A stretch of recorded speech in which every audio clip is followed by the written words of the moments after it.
పూర్వం ఒక పండితుడు కాశీకి బయలుదేరాడు. కాశీకి చేరుకునేలోగా సరుకులు మోస్తున్న గాడిద అనారోగ్యంతో చనిపోయింది. ఎలాగూ వెళ్ళేది కాశీకి కాబట్టి కాశీలో ఉత్తరక్రియలు చేస్తే గాడిదకు ఉత్తమ గతులు కలుగుతాయని పండితుడు ఆశించాడు. గాడిద కళేబరాన్ని మోయించుకుని కాశీకి తీసుకువెళ్ళడానికి నిర్ణయించుకున్నాడు.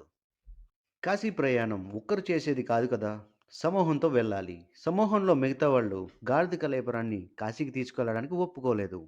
శరీర భాగాలన్నింటిలోనూ శిరస్సు ప్రధానమైనది కాబట్టి తలకు అంత్యక్రియలు చేసినా సరిపోతుందని సమాధానపరుచుకున్నాడు.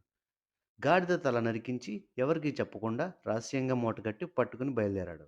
2 రోజులు గడిచేసరికి గాడిద తల కంపు కొట్టడం మొదలుపెట్టింది. ఈ బాధ పడలేక అందరూ తిడతారని భయపడి, సర్వేంద్రియానాం నయనం ప్రధానం కాబట్టి కనీసం కనుగుడ్డుకైనా అంత్యక్రియలు చేయాలనుకున్నాడు. జాగ్రత్తగా గాడిద కనుగుడ్లు తీసి డబ్బాలో పెట్టి తలను అక్కడే వదిలేసి కాశీకి చేరుకున్నాడు. అక్కడ గాడిద గుడ్డుకు దహన సంస్కారం చేశాడు.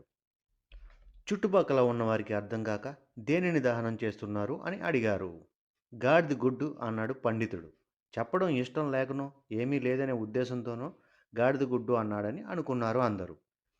అప్పటి నుంచి కాశీ వెళ్ళి ఏం తెచ్చావు అంటే గాడిద గుడ్డు అనడం ఆనవాయితీ అయింది. అప్పటి నుంచి మనం చెప్పేది ఎదుటివారికి ఒక కట్టుకథలా అనిపించి నేను నమ్మను అని తేలిగ్గా చెప్పే సందర్భంలోనూ ఏమీ లేదు అని చెప్పే సందర్భంలోనూ గాడిద గుడ్డు అనే జాతీయాన్ని వాడుతున్నారు.